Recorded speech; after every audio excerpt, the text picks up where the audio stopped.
कर्म लौट कर आता है।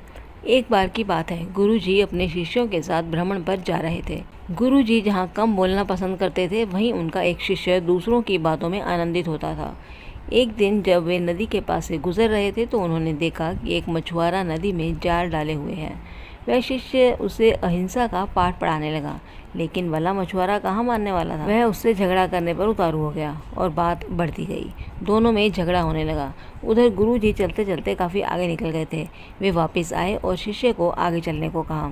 गुरुजी ने कहा, हमारा काम केवल समझाना है, दंड देना हमारा कार्य नहीं है।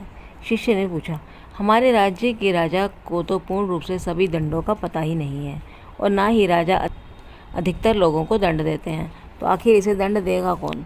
गुरुजी ने कहा, तुम निश्चिंत रहो, इसे भी दंड अवश्य मिलेगा। इसे भी दंड देने वाली अलौकिक शक्ति दुनिया में विद्यमान है और उसकी पहुंच सब जगह है।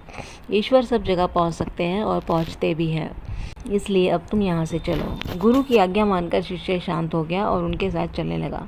इस बात को 2 वर्ष बीत गए और एक दिन वे गुरु शिष्य उसी तालाब के पास से निकले और वह शिष्य भी इस घटना को भूल चुका था। तभी उनकी नज़र तालाब के किनारे एक सांप पर पड़ी, उसे हजारों चींटियां खा रही थी।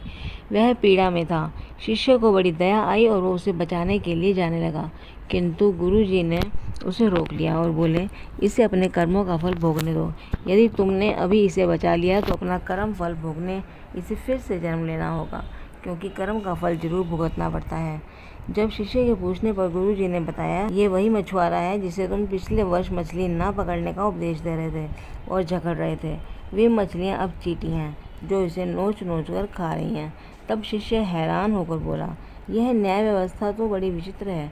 तब गुरुजी बोले, किसी के कर्म शुभ हो या अशुभ, उसे उनका भुगतान करना ही पड़ता है।